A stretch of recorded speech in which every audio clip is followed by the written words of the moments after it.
یجتبی الیہ من یشاء ویہدی الیہ من ینیب۔ آپ یہ جو واقعات سن رہے ہیں یہ اسی آیت کے ضمن میں ہیں۔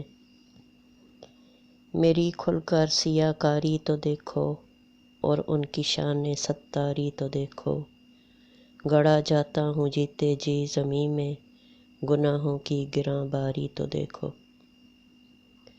جگر مراد آبادی کا نام تو آپ نے سنا ہوگا۔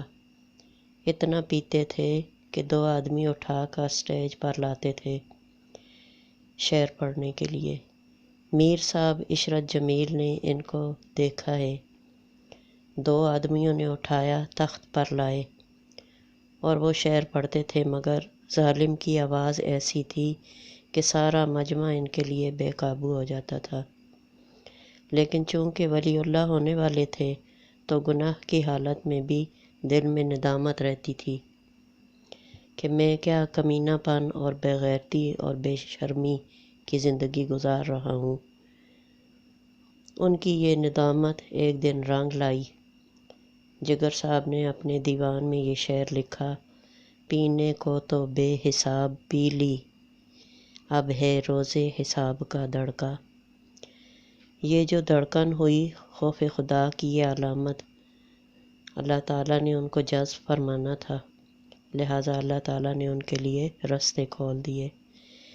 خواجہ عزیز الحسن مجذوب رحمہ اللہ سے پوچھا: آپ ڈپٹی کلکٹر ہیں مگر گول ٹوپی، لمبا کرتا، ٹخنوں سے اونچا پاجامہ، ہاتھ میں تسبیح، یہ بزرگی آپ کو کہاں سے ملی؟ انہوں نے فرمایا: تھانہ بھون میں حکیم الامت حضرت مولانا اشرف علی تھانوی رحمہ اللہ کا صدقہ ہے۔ جگر نے کہا کہ کیا مجھے بھی یہ سعادت مل سکتی ہے؟ مجذوب رحمہ اللہ نے فرمایا: ضرور۔ جگر نے کہا کہ لیکن میں تو شراب چھوڑ نہیں سکتا، کیا اس حالت میں مولانا مجھے اپنی خانقاہ میں جگہ دیں گے؟ تو مجذوب رحمہ اللہ نے فرمایا کہ میں حضرت سے پوچھ کر آپ کو بتاؤں گا۔ اب انہوں نے مولانا اشرف علی تھانوی رحمہ اللہ سے اس بات کا تذکرہ کیا اور فرمایا کہ میں ان کو کیا جواب دوں۔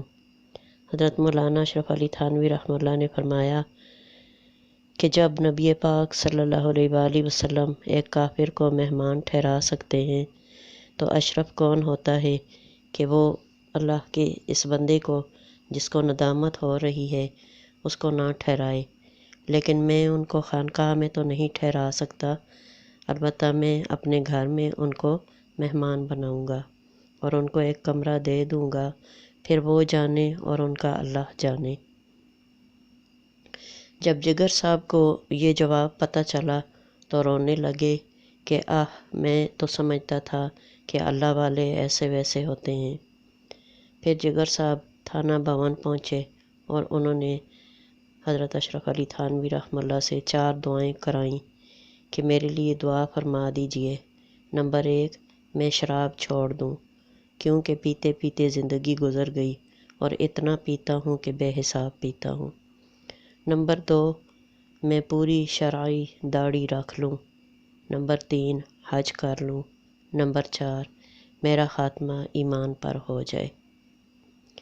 حضرت نے ہاتھ اٹھا دیے کہ دعائے شیخ نے چوں ہر دعا است، کہ اللہ والوں کی دعا عام دعاؤں سے کہیں ممتاز اور بالا و بالتر ہوتی ہے۔ انہوں نے شراب چھوڑ دی اور مرنے کے قریب ہو گئے۔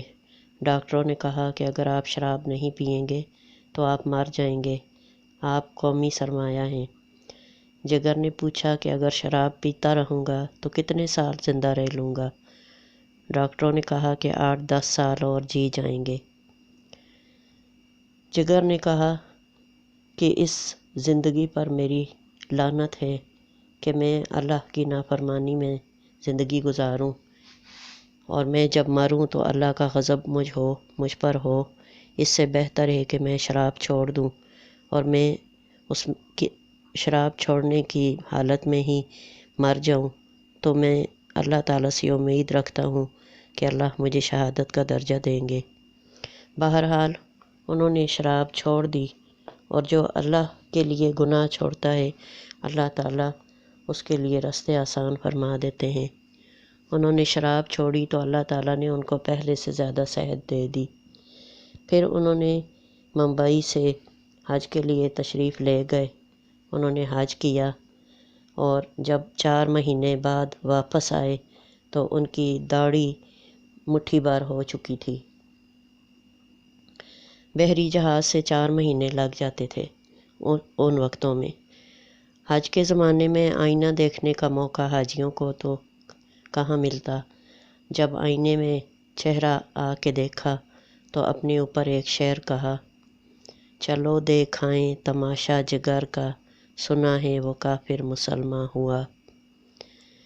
اس کے بعد میرٹھ شہر گئے اور تانگے میں بیٹھے تو تانگے والا وہی شعر پڑھ رہا تھا۔